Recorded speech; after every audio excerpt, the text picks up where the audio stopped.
tarde, meus amigos. Está começando mais um TV Corrida. Muito obrigado a todos que estão assistindo. Estão agora entrando no nosso chat, mandando perguntinhas para o nosso convidado, que vocês já sabem, acompanharam no nosso Twitter, no nosso Facebook e no próprio site, o joseinácio.com, que é o grande Lívio Oríquio, o grande nome da Fórmula 1 e do automobilismo no Jornal Estado de São Paulo, por mais de 20 anos nas duas últimas décadas. Muito obrigado pela sua presença, Lívio.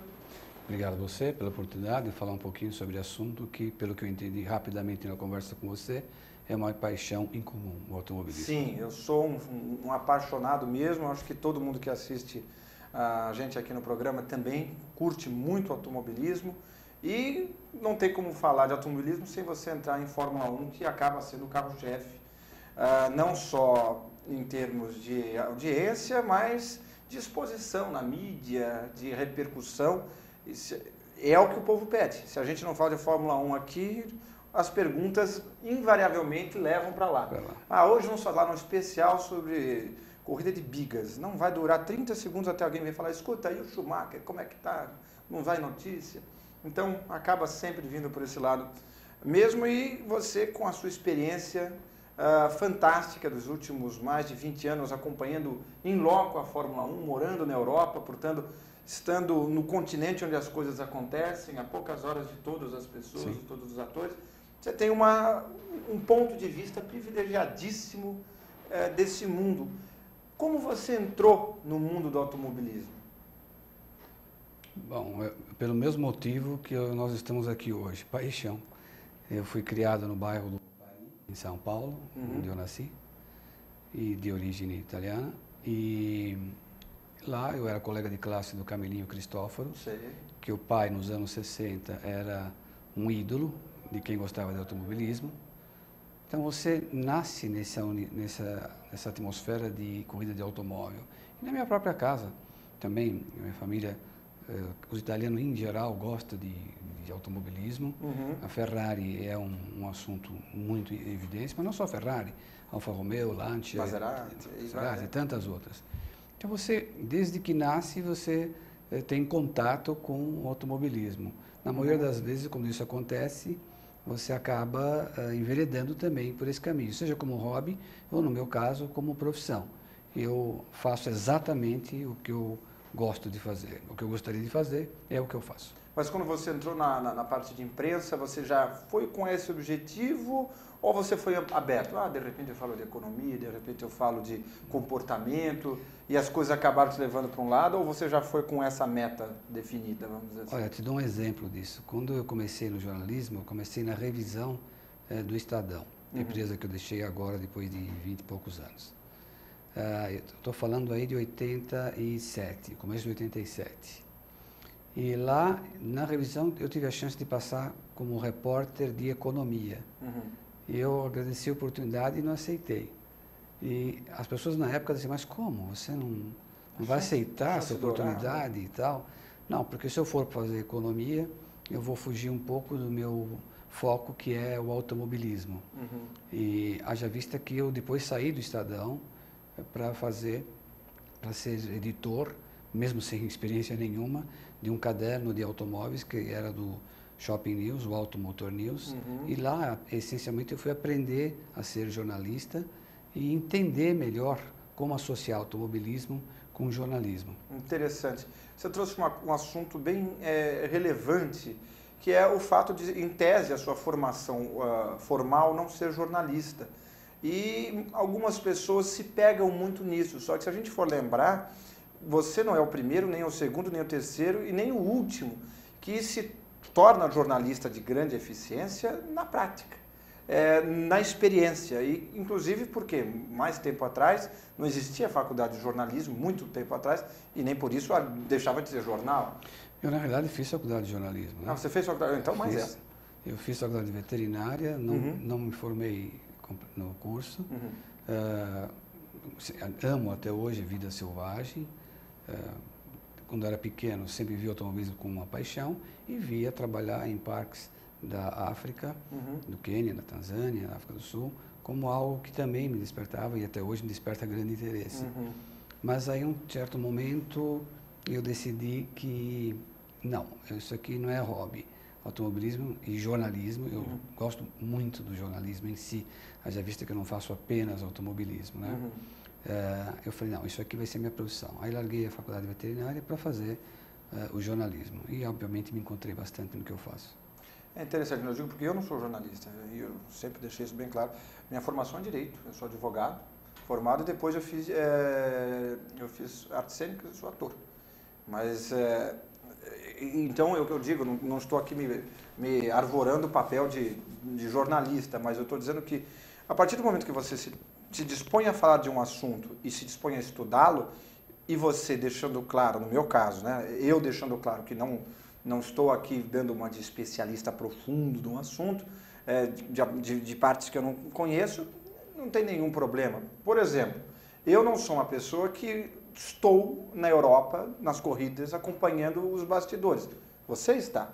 Então, não vou eu vir com teorias, com porque eu acho, porque eu li, porque eu ouvi falar, se eu posso trazer exatamente quem sabe, quem está vendo, quem está ouvindo. Que no caso, por exemplo, aqui é você. Isso é o desafio maior de quem cobre a Fórmula 1. O processo de obter a informação é doentiamente controlado. Em especial depois que os investimentos passaram a ser exponenciais. Então você tem um número de empresas que atua no mercado mundial com a globalização. Então uma palavra fora de hora, fora de lugar, ela tem consequências grandes para essas empresas, né? Porque você atua em mercados de culturas muito distintas, né? Uma empresa que atua no mercado árabe, no mercado judeu, no mercado americano, europeu, por exemplo. Você tem várias empresas com esse perfil que investem muito na Fórmula 1. Então, a certo ponto é natural que elas queiram controlar absolutamente tudo que sai. Então, qualquer indivíduo não pode falar nada a não ser via assessor de imprensa. E o assessor de imprensa tem o trabalho de escolar, de orientar todos esses profissionais a dizer aquilo que é politicamente correto. Diante desse quadro, você obter informação exclusiva na Fórmula 1 é extremamente raro. Sai tudo pasteurizado. E você ouve muitas vezes, desse relacionamento de anos com pessoas, que eles dizem assim, vou te contar tudo, mas no fim, depois que ele conta tudo, ele fala, don't quote me, quer dizer, não me coloque nas aspas, isso é para a tua informação e não escreva. Muitas vezes está acontecendo alguma coisa que você tem muito mais informação do que aquilo que você escreve, mas até por uma questão de preservação da fonte, e até a própria sua relação no meio, porque se você dá uma mancada, as notícias lá correm. A Fórmula 1 é um universo provinciano, ao contrário do que as pessoas pensam. É um mundo pequeno. Se você se queima, imagino que... aquele que foi falou... Exatamente. Já se afasta. Quando você entrou na Fórmula 1, começou a cobrir pessoalmente, indo nas corridas, qual foi a receptividade do mundo da Fórmula 1? Os outros jornalistas, eles recebem bem? Eles não estão nem aí, eles hostilizam, existe isso? Não é um ambiente em que as pessoas te põem no colo, passam a mão na cabeça e perguntam, amigo, qual é a tua necessidade? Não é um ambiente desse. Isso dentre a classe jornalista, embora você crie amizades mesmo, ao longo de tantos anos, com pessoas de várias nacionalidades. Isso é muito interessante. A Fórmula 1 é um cosmos onde você encontra indivíduos de toda a natureza, de personalidade, de cultura e tudo mais. Mas, num primeiro momento, não é um ambiente em que a pessoa vai se sentir confortável. Eu já vi muito jornalista chegar na Fórmula 1 e, por ser um evento muito grande, muito disperso e tudo muito controlado, o camarada chega às 5 horas da tarde e fala, bom, o que eu vou fazer? O que eu vou escrever aqui, né? Hoje menos, mas no passado isso acontecia com frequência. O camarada se sentia inseguro, né? E ninguém ia chegar lá e falar, amigo, posso te ajudar? Eu vejo que você está quietinho aí. Não é um mundo para pessoas fracas emocionalmente. Na relação imprensa-imprensa. Mas não são hostis? De modo geral, não. De modo geral, não. Mas na relação imprensa-imprensa, principalmente na relação com pilotos e representantes das equipes. Você tem que ser emocionalmente forte. Você tem que ter a máxima que eu sempre digo é o seguinte, é um meio que adora dizer que não precisa de você. Se você acha que você tem alguma importância no meio, você está no lugar errado e vai se frustrar sempre, vai fazer 2 temporadas, se tanto, e nunca mais vai querer ficar lá. Você tem que satisfazer você próprio, você consigo próprio. E manter essas relações profissionais, algumas mais próximas, outras não, e a partir daí construir o seu castelo de cartas. Interessante. Você falou de um aspecto agora que é bem relevante para quem gosta de acompanhar automobilismo, que é o fato dos pilotos serem cada vez mais controlados pelas suas equipes e marcas, etc. Como você vê essa pasteurização mesmo das declarações dos pilotos? Ok, eles ainda podem te dar informação no caso de pessoas que têm mais contato, o que você acaba sabendo de bastidores, isso compõe uma matéria mais interessante. Uhum. Mas as entrevistas, que teoricamente é onde eles podem cativar o público, eles acabam aquele feijão, estamos muito felizes, otimistas, tenho certeza. Bom, todas as declarações de início de ano, todas as equipes vão ganhar a corrida, né? Impressionante. Mas acaba tirando, está todo mundo engessado, e aí a chance de você cativar o público não existe. A exceção, por exemplo, é o Raikkonen, que é uma pessoa, entre aspas, rabugenta, autêntica. E essa autenticidade tão rara acaba sendo supervalorizada. Não tenha dúvida, esse é um grande problema que a Fórmula 1 enfrenta hoje. A palavra espontaneidade é proibida na Fórmula 1. E, por exemplo, eu posso dizer que o Bernie Ecclestone, que é o homem que pensa a Fórmula 1, que se dependesse apenas dele, isso seria muito diferente. Tive a oportunidade de conversar longamente com ele, com a esposa, aqui durante o último GP do Brasil, em novembro aqui em São Paulo, e a gente conversou um bom tempo sobre isso. Ele falando, é ridículo ver um piloto atravessando o paddock com uma moça do lado, assessora de imprensa, dizendo que ele tem que falar para os jornalistas porque ele está indo para a entrevista e ele não pode falar com ninguém enquanto está se deslocando para ir até a entrevista. E tudo que ele fala é o kit informação. É aquilo que ele estudou antes de ir para a entrevista. Eu posso te dizer que, eu até vou contar uma passagem aqui, quando o Rubinho ganhou a primeira corrida dele na Fórmula 1, na Alemanha em 2000, um assessor de imprensa me procurou para dizer se eu poderia ajudá-lo a fazer as perguntas mais prováveis que ele iria receber na etapa seguinte, que eu acho que foi na Hungria, e criamos quais seriam as respostas politicamente corretas que atingiriam os interesses de quem investe na equipe e que não criaria, ao menos, dificuldades com ninguém. E foi esse um trabalho que a gente fez. Que coisa interessante. Em troca disso, eu ganhei uma exclusiva. Uma exclusiva. Na segunda-feira, eu fui para Fiorano, andei na pista de Fiorano, fiz matéria com o Rubinho, só eu e ele dentro no carro da Ferrari, andando na pista de Fiorano. E em alguns momentos dessa politicamente correto, eu deixei muito mais meu lado jornalista fluir do que o politicamente correto e convenci o assessor de que era importante que alguma informação existisse quando ele fosse falar, que não ficasse só em cima daquilo que não acrescenta nada, né? Em resumo, a Fórmula 1 precisa ser repensada. Ela teve um modelo que funcionou durante muito tempo e esse modelo hoje, o mundo mudou, ela precisa ser revista desse ponto de vista, a relação com a mídia e com o próprio torcedor. Eu acho que essa é a grande revolução da Fórmula 1 que vai acontecer, na minha leitura, a curto prazo. Muito interessante. Bom, você acompanhou então todos esses nomes grandes do automobilismo, você chegou a pegar Piquet, você pegou Prost, Mansell... Ayrton. Bom, Ayrton eu ia deixar por último, que certamente... Eu digo que você começou a cobrir a Fórmula 1 no fim dos anos 80. Isso. 80. Como jornalista profissional, Rio 87 foi minha primeira corrida. Entendi. Até tem uma historinha legal, se tiver tempo, por favor. Vai... Foi legal porque era uma corrida em que a Lotus estreava o carro com suspensão ativa.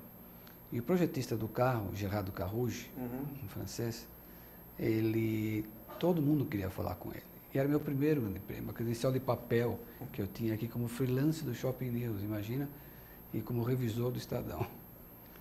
E aí eu cheguei também nele e falei, Monsieur do Carouge, eu gostaria de conversar com o senhor. Ele falou para mim, você e 1000 pessoas pediram para mim que gostariam de falar comigo, mas eu não vou falar com ninguém porque nós estamos aqui entendendo como esse carro funciona, é tudo novidade para nós.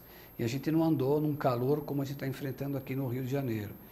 Tudo isso é a ser descoberto, tem programas de computador para serem modificados e tudo mais. O fato é que eram 7 da noite, eu passei em frente ao box da Lotus, eles estavam trabalhando, 8, 9 da noite, 10 da noite, chegou um momento que o Carouge me viu, ele veio espontaneamente até a porta do box e falou, você venceu pela perseverança, eu vou sair daqui é uns 40 minutos, e eu vou jantar no Porcal. Porcal. E vamos jantar. Você não leve nenhum bloco de reportagem, não quero que ninguém veja você escrevendo nada. Falei, tá bom. E a gente foi, eu fiz várias perguntas sobre a suspensão ativa, que era o que mais me interessava. A área técnica é uma área que eu tenho muito interesse, eu gosto disso, eu leio, eu adquiro informação conversando com pessoas, tenho um grau de relacionamento bom com técnicos das equipes da Fórmula 1. E você usa muito pouco isso no seu dia a dia. A área técnica não é uma área que... Eu adoro também. Então, tem um universo de pessoas que se interessam, mas na média... específico, na média são poucos. E aí eu obtive uma série de dados sobre o sistema de suspensão ativa praticamente sozinho no meu primeiro grande prêmio de Fórmula 1.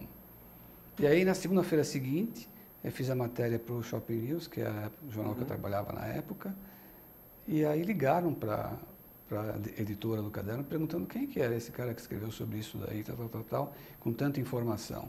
Eu nada mais fiz do que reproduzir o que a Deca Rouge me contava e, obviamente, meu nível conceitual. Eu escrevi conceitos ali, né? E expliquei, fiz um desenho esquemático mostrando como que era o sistema da suspensão ativa. Que isso, E a da Lotus, em 87, era aquela questão que tinha um pitot de ar, que media a velocidade de ar, não era isso? Toda a suspensão ativa.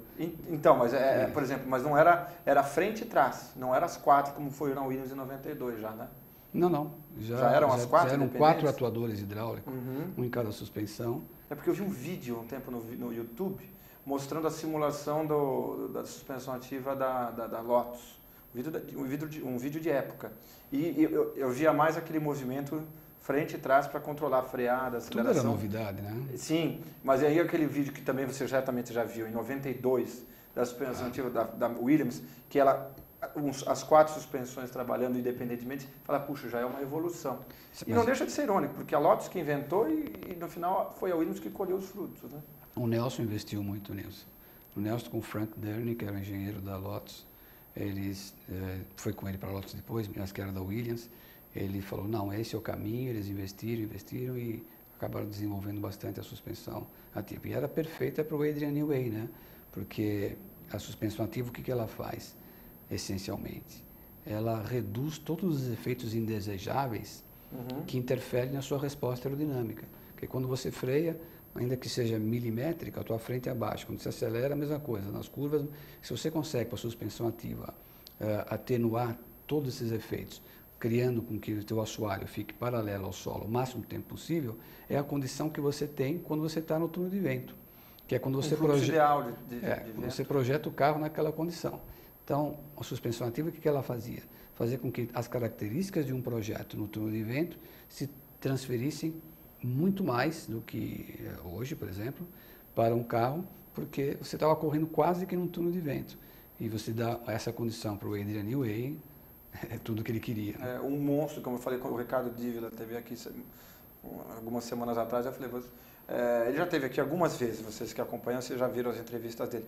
E eu sempre falo que vocês criaram um monstro, né? Porque o primeiro estágio dele na Fórmula 1 foi na Copersucar, e ele disse, e o Ricardo falava, como ele gostava muito de aerodinâmica, a gente deixou ele no túnel. Vocês criaram um monstro. É só lembrando que, só contando essa história, e ele é uma pessoa que eu converso muito com o Newey. Em 89 ele era projetista da March. Leighton House depois, E eu fui cobrir lá um teste de pneu e eu vi uma foto dele na revista italiana. Só que eles erraram na Autosprint. Usaram uma outra pessoa. E eu cheguei no Newey e falei... O verdadeiro. Eu falei, por favor, queria falar com o Adrian Newey. Isso 89, Rio de Janeiro, no teste de pneu em janeiro, um calor de la Madonna. Ele falou, sou eu. Aí, por uma fração de segundo, eu pensei, como? Essa foto não era aquela. Né? Até hoje a gente brinca com essa historinha aí.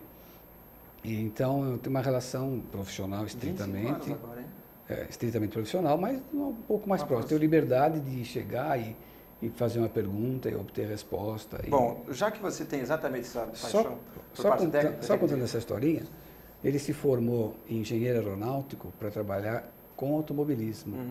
Né? E ele mandou vários currículos e ninguém respondeu. Aí, quem respondeu, um dos poucos que responderam, foi o Harvey Postlethwaite, Sim, que era o fez história engenheiro da da Fittipaldi. Depois fez história da Tyrrell também, né? Nos anos 80, 90. Também. Ferrari, principalmente, né? E aí ele foi procurar o Harvey Postlethwaite, parou na sede da Fittipaldi lá na Inglaterra, em Reading. Isso o Neil Hay me contou. Uhum. E quando ele chegou na porta, o Harvey estava na porta conversando com uma pessoa. E o Adrian foi com a moto dele, que ele modificou totalmente. Ele modificou a moto totalmente e o Harvey, quando viu a moto, falou, você que vai vir para a entrevista? Tá legal. Ele olhou a moto, fez várias perguntas da moto e o Harvey pediu para dar uma volta na moto. E amou a moto, falou, não precisa de entrevista. Você já está contratado. A motocicleta foi o cartão de visita dele. E aí, uns dias depois, ele começou a trabalhar na Fittipaldi, que foi o primeiro emprego dele como engenheiro aeronáutico na Fórmula 1. Que interessante. E aproveitando, então, essa sua proximidade, já que você tem essa área técnica, e não é sempre que a gente tem uma pessoa com tanto acesso a essas informações, uma das coisas que mais se destacou na Red Bull nos últimos anos é o famoso rake, que é a inclinação do assoalho e do carro em si, em relação a muitas das rivais que eles tinham. Se você olhasse o carro da Red Bull de lado, você que está em casa, você vai ver que a traseira era mais alta. Parecia que o carro andava com a suspensão traseira levantada. Como é que eles conseguiam isso de uma maneira a não atrapalhar, por exemplo, a dirigibilidade, tração, esse tipo de coisa? Você conseguiu alguma pista? Isso daí é clássico do Adrian Newey. Tudo que ele concebe é uma solução de compromisso. Uhum. Né? E a Fórmula 1 é assim. Você não consegue fazer uma super perfil extrator do teu assoalho.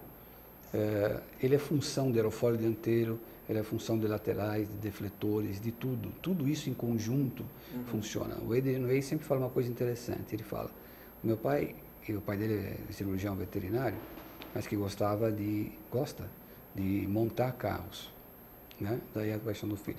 Ele disse, eu leio uma prova, todas as perguntas da prova, depois começo a responder uma por uma. Eu quero entender globalmente o que o examinador deseja para depois começar a responder. Ele fala, eu uso isso quando eu vou projetar um carro de Fórmula 1. Quais são os efeitos que eu desejo? São esses. Ok, então para obter isso eu preciso que esta área funcione assim, aquela assado, e todas essencialmente se integram para que eu obtenha a resposta que ele deseja. Uhum. Então isso que ele faz com o carro é uma solução de compromisso que envolve todo o projeto do carro. E esse é o grande desafio de engenharia. Por isso que você copiar não funciona. Não é uma receita de bolo. Não funciona, porque é isso em função daquilo, daquele outro, e de outras coisas que você nem sabe. Que aí você junta não só aerodinâmica com mecânica. Você concebe a mecânica para o teu conjunto aerodinâmico.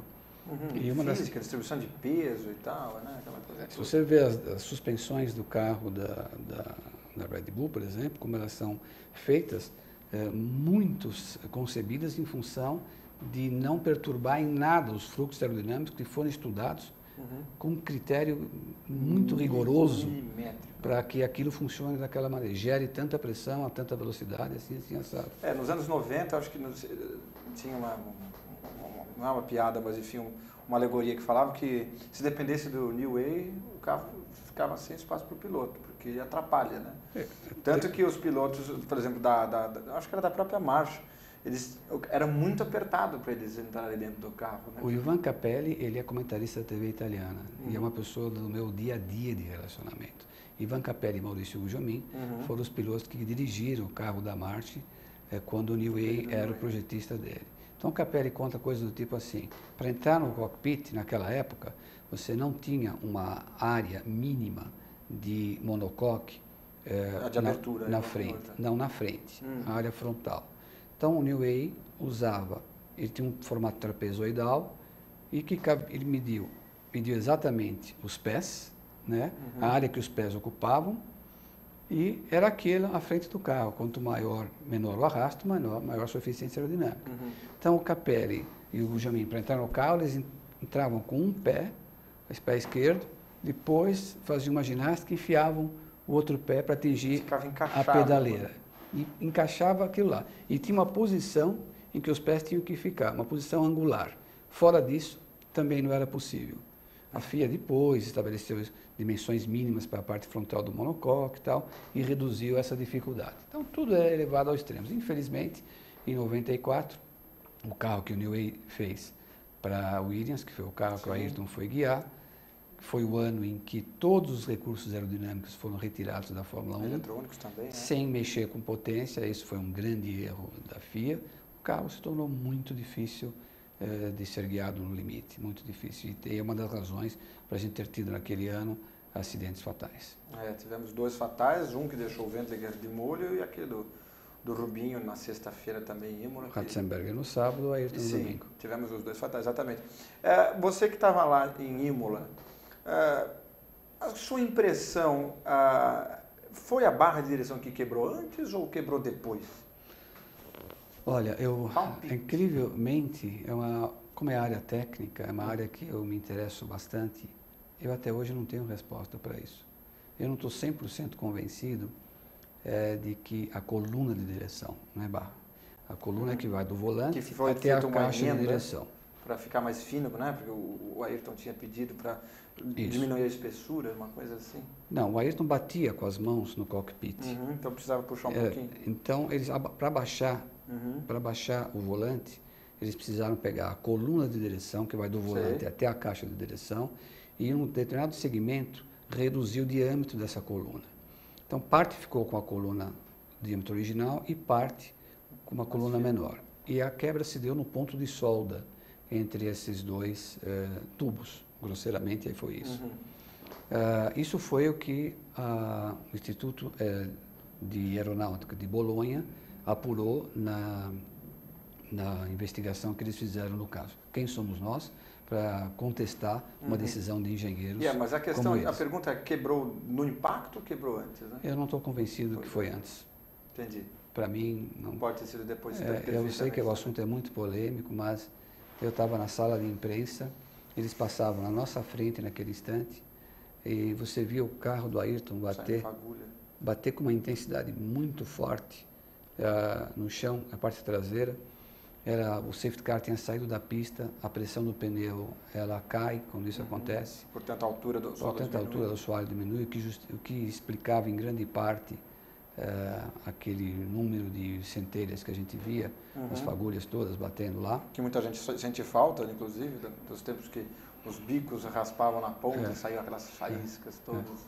E tudo que eu acompanhei, porque no dia seguinte de manhã, quando raiou o dia, eu estava com o meu carro na Curva Tamburello. Eu cheguei 5 e pouco da manhã no autódromo, não consegui dormir à noite. Eu estava em Riolo Terme, que era do lado.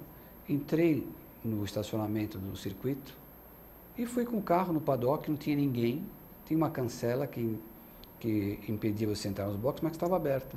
E eu entrei, não tinha ninguém. E fui exatamente até o ponto da Tamburello, o ponto do acidente. Depois chegaram os carabinieri, quando começou a clarear o dia. Mas até lá você já tinha feito um reconhecimento? Eu queria ver, eu queria entender. Que tinha um asfalto, tinha 2 metros de grama e mais uns 15 metros de cimento branco e tinha o muro onde houve o impacto. Vi as marcas da freada forte que o Ayrton fez.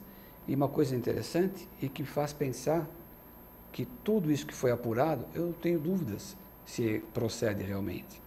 Porque deu para ver com clareza o ângulo de impacto que foi formado pela faixa do pneu raspando no asfalto branco até o muro. E era um ângulo relativamente incidente, elevado. Haja vista que depois do impacto a Williams não se deslocou tanto assim. Nem voltou para a pista, ele chegou, ela parou na grama. Então a 300 por hora que ele estava lá, ele se deslocou pouco. Então isso reforça a ideia de um ângulo de impacto elevado, atestado pela marca dos pneus que havia lá no chão. E quando eu fui ler o que foi apurado na inspeção técnica, na tentativa de justificar o acidente, dizia que o ângulo de impacto da Williams foi de 17 graus no muro. Não foi. Isso é conclusivo, dava para você ver pela marca do pneu que estava no asfalto. A partir daquele momento, comecei a colocar em xeque tudo o que eu lia a esse respeito, sem nenhuma presunção, por favor, repito, não somos ninguém para contestar o Instituto de Aeronáutica de Bolonha, que há pessoas muito competentes lá. Mas esse dado não bate com aquilo que eu vi. Que interessante. E, bom, você, quando fez a cobertura da morte do Ayrton Senna, você viu a comoção toda vindo para o Brasil.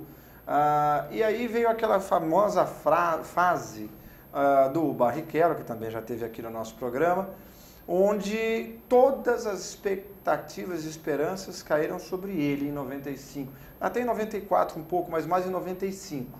E em 95 o Christian tinha ido para a Fórmula Indy, esperando voltar, mas acabou ficando, conforme ele já contou para a gente.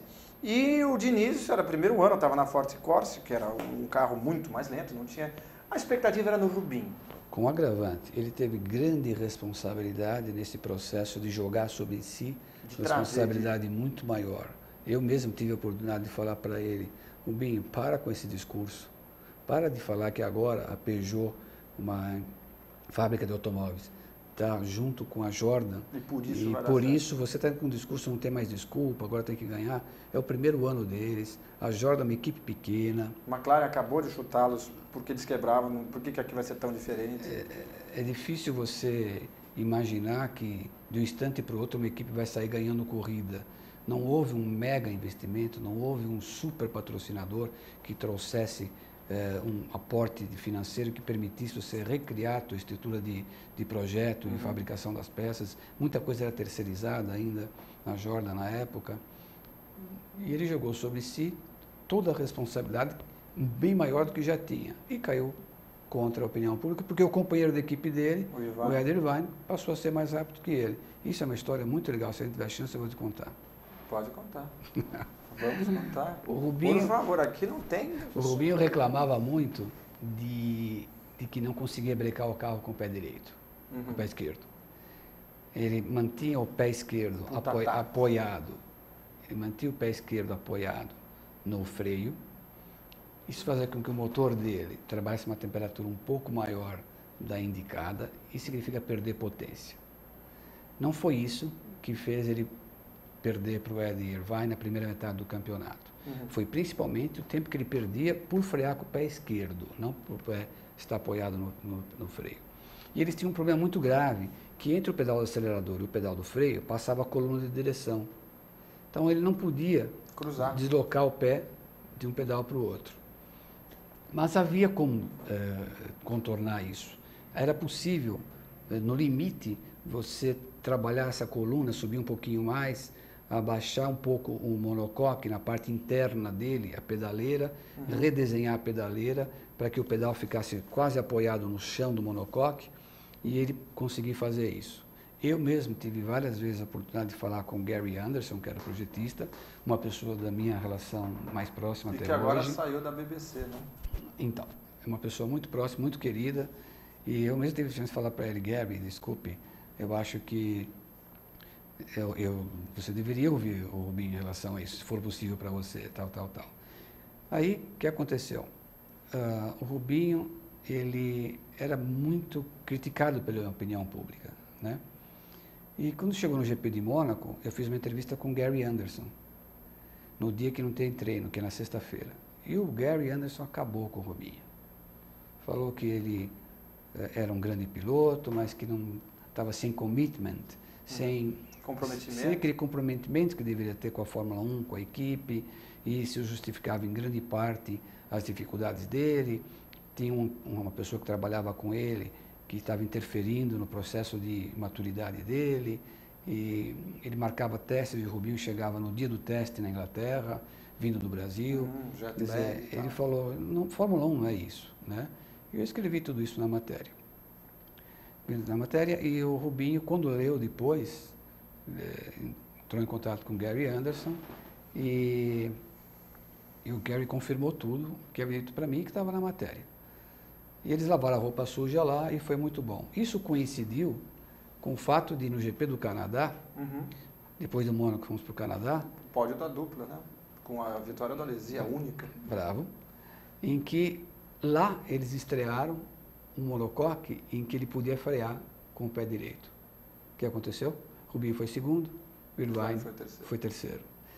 Isso explica muito o que aconteceu lá em Montreal. Não só isso, mas isso é o principal motivo que fez a segunda metade da temporada... Eles darem a chance para ele, no final das contas. Exato. O Rubinho teve muito mais possibilidade, fez muito mais resultado do que o Ed Irvine. E então o Ed, no GP do Canadá, que foi a corrida seguinte, o Gary Anderson estava no box, eu cheguei na sexta-feira de manhã, não tinha conversado com ele antes, e ele só fazia assim com um polegar para mim, quer dizer, a matéria surtiu o efeito que ele queria. Eles lavaram a roupa suja e o Rubinho era outro homem naquele fim de semana. Isso é normal, um moleque de 21 anos de idade, como ele era, com a nação nas costas dele, acaba se perdendo no instante, mas depois ele fez uma excelente segunda metade da temporada. Em 96 ele continuou na Jordan, daí houve um desgaste entre as partes, né, entre a equipe, entre o Ed Jordan, enfim, não sei exatamente quem, mas enfim, entre a Jordan e ele acabou indo para a Stewart. A Stewart também pode ser encarada como um passo fundamental no amadurecimento dele como piloto, né? Sem dúvida, ele teve a chance de ir para a Arrows e para a Stewart. E a Arrows quem acabou foi o Diniz, né? Então, nós tivemos um jantar em Portugal, que foi em setembro, em que o assunto da noite era esse, para onde ele iria, né? Humildemente, dei minha opinião, falei, Rubinho, já que você pergunta, eu te digo, tudo que você fizer na Stewart vai aparecer. É uma equipe estreante. Que tem o Jack atrás. Tem o Jack Stewart, tem o Paul Stewart, que era muito atuante na época. Fórmula 3 e tal. Né? E eles tinham, era uma equipe muito bem organizada, o Jack Stewart tinha uma relação antiga, de 40 anos, com a Ford, ele tinha um orçamento que não era ruim, e tinha gente boa trabalhando lá. Era uma equipe que tinha elementos, tinha a base boa para nascer bem estruturada, que foi o que aconteceu. O carro era do Gary Anderson, você se lembra, né? Sim, depois o Jenkins em 90. Alan Jenkins depois, brigavam os dois a todo momento, um irlandês e um inglês. Mas enfim, ele deu um passo para, como ele fala sempre, deu um passo para trás para dar dois para frente depois. Ele se apresentou para o Jean Todt na Ferrari, isso foi em 99, e se apresentou e falou, olha, eu acho que eu poderia ser um bom piloto para a Ferrari. E o Jean Todt, que já via ele com bons olhos, falou, você tem razão. Em 99 ele fez uma boa temporada, o carro era melhor. Uma boa temporada na Stuart, é verdade. Inclusive, é até interessante, mas termina a falar da questão quando ele se apresentou para o Jean Todt, depois eu entro no que Aí o Jean Todt viu ele com muito bons olhos, já enxergava ele como um possível piloto para a equipe Ferrari, o Ed Irvine iria sair de lá, e o Rubinho me contou que ele estava negociando com a Ferrari em julho, quando ele assinou, logo na sequência. Eu fui obrigado a manter essa informação comigo agosto e setembro. E a mão coçando. Aí ele me ligou às 6h30 da tarde, um dia, eu estava aqui em São Paulo, e falou, eu falei com o Jean Todt, você pode dar a notícia. Aí você fez send, né? Tipo, já estava pronta. Não, eu não esperava naquele momento. Aí fizemos uma página inteira no jornal, um brasileiro, indo para a Ferrari, isso era notícia, obviamente. Então, das 6h30 até as 7:45, às 8 horas, eu fiz uma página inteira do jornal. Que bacana. E aí, em 2000, se a gente só fazendo uma curiosidade, a Stewart foi comprada pela Jaguar e caiu que nem uma pedra, né? É interessante como não virou. Isso antes da polêmica administração Lauda, que a gente pode até... Eu queria até saber a sua opinião, se o problema Lauda na Jaguar se repetiria ou se repetirá na Mercedes e tal. Mas o tombo da Stewart para a Jaguar, como é que você viu? Primeiro grande equívoco dos homens da Jaguar, a Jaguar é uma marca da Ford, Sim. Foi levar o Bob Rahal para dirigir a equipe. É um homem da formação nos Estados Unidos. Automobilismo que se faz na Norte da América não tem nada a ver com a Fórmula 1. Os carros são standard, os motores são standard, e é uma categoria quase que monomarca, né? Na Fórmula 1, por regulamento, cada um tem que construir o seu carro. E evoluí-lo. E pior que isso, Bob Rahal, ele levou para lá um projetista chamado Steve Nichols, que foi o projetista que havia feito o carro da McLaren de 88, em que eles ganharam 15 das 16 corridas, sob orientação de Gordon Murray. Quer dizer, quem concebeu o carro foi o Gordon Murray e o Steve Nichols desenhou o carro a partir da orientação do Gordon Murray, né? E nesse período também, o Steve Nichols, ele havia perdido a esposa, não fazia tanto tempo. E ele estava completamente perdido. Ele já havia trabalhado na Jordan E conversando com amigos que trabalhavam na Jordan naquele período, eles diziam, eu não sei o que ele faz aqui, porque é uma pessoa completamente perdida. Então, imagina, uma equipe que vai ter um diretor principal que não é da área. Um projetista que um não está com projetista cabeça. que quando esteve sozinho nunca fez nada relevante. E acrescente a isso todas as dificuldades emocionais que ele tinha. Obviamente, não iria nunca funcionar na Fórmula 1. E a Prost? Por que a Prost não deu certo? Por causa do Alain Prost. O ensimesmado demais? Não, quem diz isso é o Ron Dennis, não sou nem eu. O Prost é um brilhante piloto, ponto. Entendi. Ele, como chefe de equipe, é um ótimo piloto. Né? O próprio pelo Paulo Diniz, que foi sócio dele. Foi sócio dele um período. Você conversa com o Pedro Paulo, você vê o Prost como administrador de uma equipe, ele nunca vivi no dia a dia deles, conhecia a sede da equipe, lá perto de Versailles, Paris, mas não funciona. É uma pessoa que, como piloto, brilhante, absolutamente brilhante, na minha opinião. Mas reproduzindo o que eu ouço de pessoas que trabalharam com o Prost como chefe da equipe, é uma liderança falha, as decisões são equivocadas, tudo que ele tinha de eficiência como piloto, ele tinha como deficiência na gestão de uma equipe de Fórmula 1. Voltando àquela coisa que eu queria perguntar, eu não estou recebendo as perguntas de vocês, viu, pessoal? Por isso que eu não estou lendo, porque realmente não aparece nada aqui no nosso chat. Apenas que vocês estão no chat. Ninguém quer saber nada, então. Não é isso, é que eu estou tendo problema. Estou vendo aqui que existem mais de 40 pessoas no chat, eu consigo ver o nome de todo mundo, mas na hora de vir as perguntas, elas não estão aparecendo. Então, não é soberba minha ou esquecimento, embora a conversa seja muito agradável, não é que eu esqueci, estou tão encantado a esse ponto. Mas, por exemplo, o Niki Lauda, em 2002, quando ele já estava na Jaguar, tirou o Bob Rahal lá naquela disputa interna, dizem que ele também contribuiu para o não firmamento da equipe, vamos dizer assim. Você acha que isso pode se repetir na Mercedes? Não. Não, porque ele era o homem que mandava na Jaguar. Na Mercedes, primeiro, ele é sócio da equipe e ele é um tipo de diretor que não faz parte do board. Ele não toma decisões. Ele é meio que uma rainha da Inglaterra. Quase. Boa... Ele é um homem, por exemplo, na contratação do Lewis Hamilton, ele foi preponderante, ele foi o homem que catalisou isso daí. Então, é um tipo de trabalho que ele cai muito bem. Na gestão de uma equipe de Fórmula 1, com certeza não. Mas é uma pessoa muito lúcida, uma pessoa com quem as pessoas que ele conhece, ele conversa comigo, por exemplo, é uma das pessoas que eu converso muito na Fórmula 1, às vezes de tomar café da manhã com ele. E, curiosamente, 80% do tempo a gente não fala sobre Fórmula 1, fala sobre aviação. Ah, que interessante. Teve a Lauda Air, depois teve outra. Ele foi sócio da Air Berlin. A Air Berlin comprou a Niki Air, que era uma empresa que ele tinha participação. Eu também sou apaixonado por aviação. Que bacana. E o Dívila também, né? Também. Vocês trocam figurinhas. E o Toto Wolff, ele é um bom líder para a equipe Mercedes? Ele é um bom líder. A gente não sabe se ele vai ser capaz agora, que a Mercedes tudo indica, tem todos os elementos certos para poder crescer na Fórmula 1. Para pouco índio lá dentro?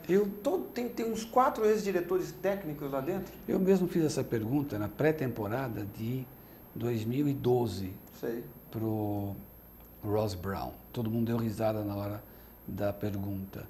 Só recapitulando, é o Bob Bell, que era ex-diretor técnico da Renault, Geoff Willis, ex-diretor técnico da Red Bull, dentre outras, o Aldo Costa, ex-diretor técnico da Ferrari, e o Paddy Lowe, ex-diretor técnico da McLaren. E ele dizia, nós estamos, isso no começo de 2012, nós já estamos visando 2014, e o nosso planejamento previu que nós precisamos de gente tocando projetos distintos aqui. E eles têm fôlego financeiro para isso, né? Eles têm como se fossem 2 equipes.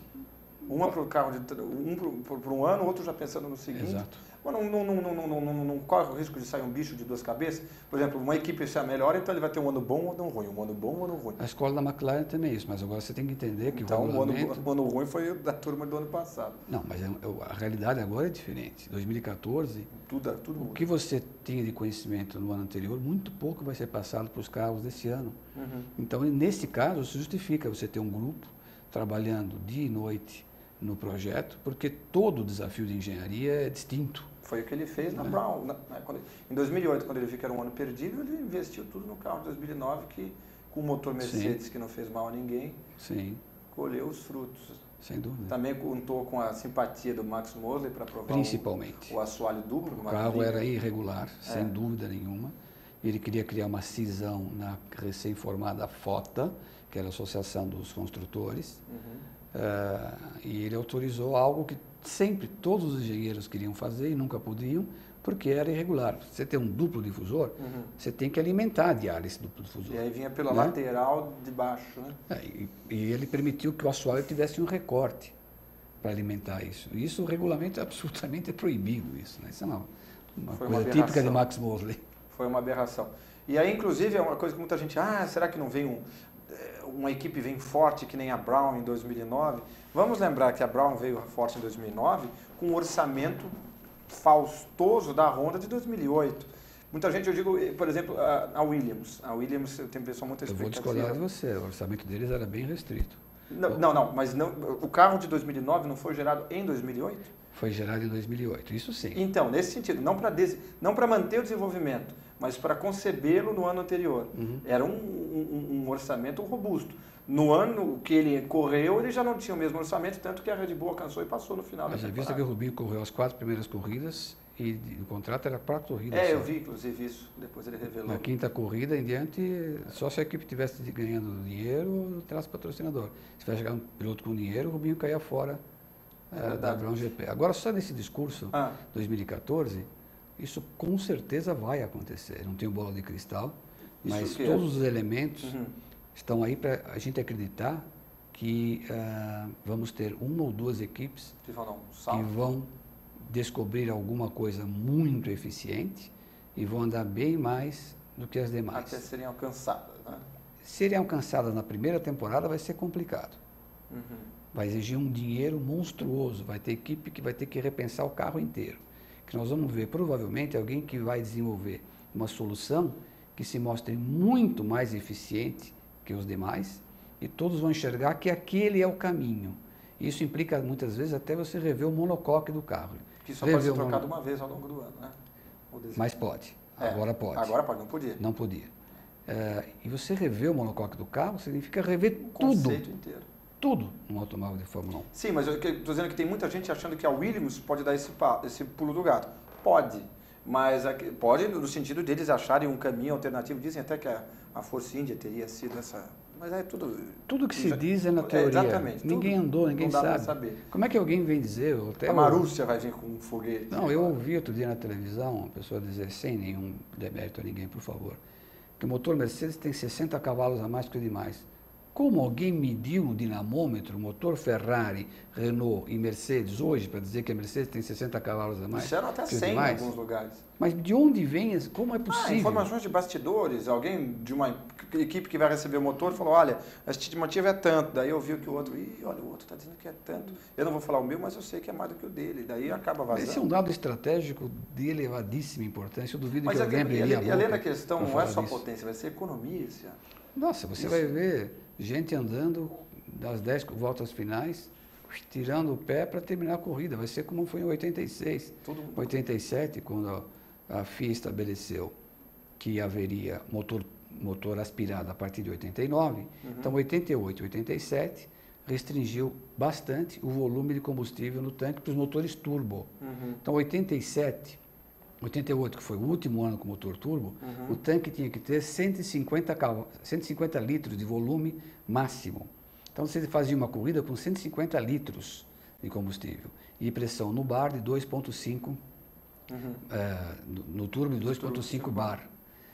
Então, veja, e agora não é tão diferente, são 100 quilos, ou cerca de 118, 120 litros, para fazer a corrida inteira. É um monstruoso desafio de engenharia. Quero ver Monza, por exemplo, que é pé embaixo. Monza, Spa.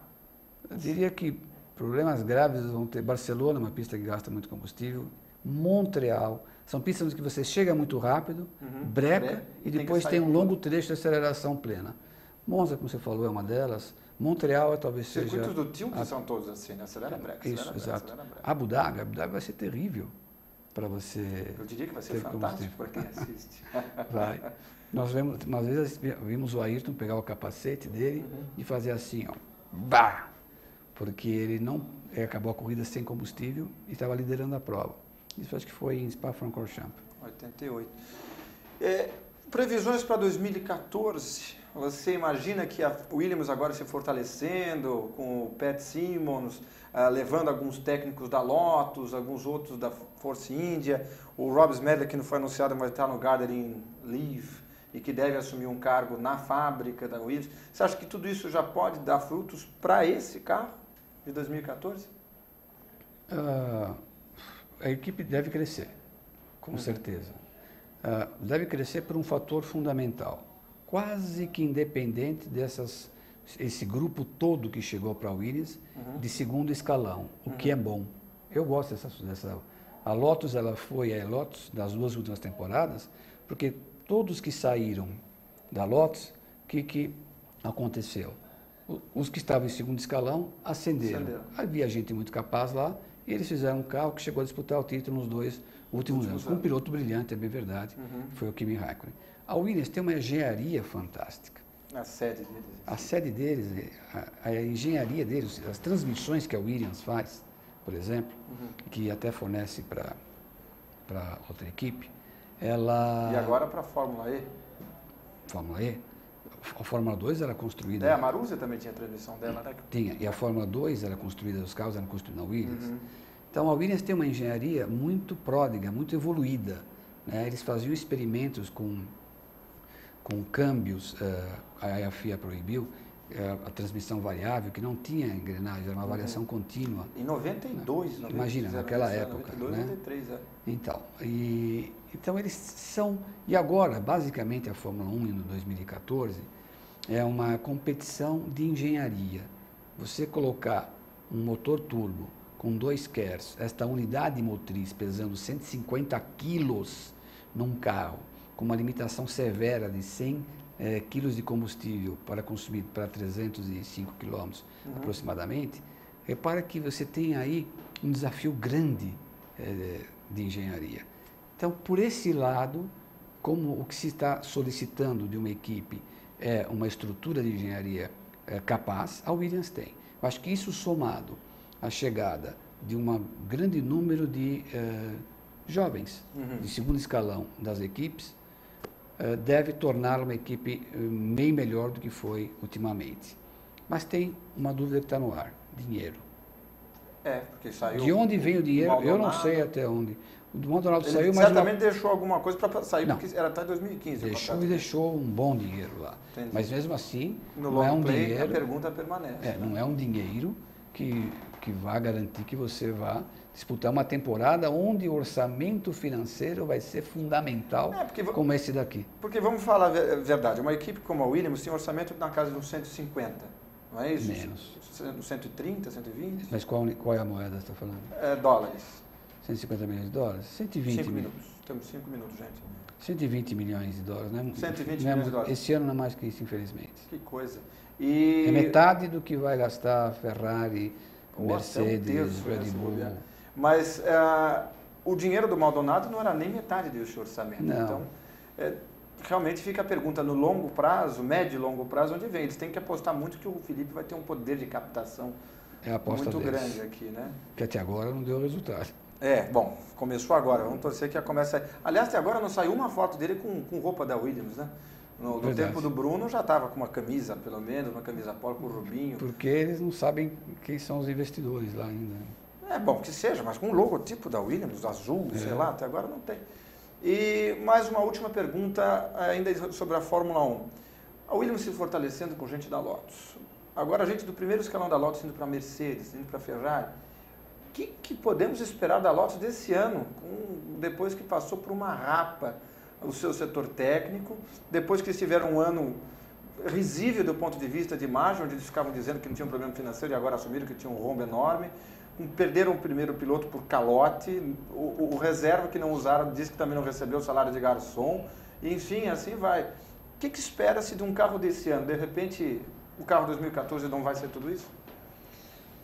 Olha, o James Allison, que era o diretor técnico da Lotus, foi para a Ferrari. Isso. Dick De Beer, que era o especialista em aerodinâmica, não, foi para a Ferrari também. Ferrari. Teve um que foi da Mercedes, né, que era o chefe de computação aerodinâmica, uma coisa assim. Eu esqueci o nome dele. Também saiu. Isso não tem a menor dúvida que é um ônus grande para a Lotus. Perder 2 técnicos na importância desses 2 que têm responsabilidade direta nas 2 últimas temporadas que eles fizeram. Sai o Kimi Raikkonen, que por melhor que o Grosjean esteja, não é ainda um Kimi Raikkonen. E tem o Pastor Maldonado, que é um piloto veloz. Ponto. É o que se sabe, um pouco ponto, errático, né? Vamos dizer assim. Um piloto que tem uma margem de erro ainda bastante grande. Não tenha dúvida que tudo leva a crer que a Lotus perde força com isso. Mas como a gente vem dizendo, é um ano que tudo pode acontecer. É um ano que todas as surpresas. Eu não descarto a possibilidade de você ter uma equipe média que acertou em cheio no projeto do carro, e como aconteceu com a Brown em 2009, eles ganharam o campeonato. Isso pode acontecer, cara. E o fato de, por exemplo, no caso da própria Lotus, eles perderem o primeiro teste agora em Jerez, não vai pesar pra caramba? Muito.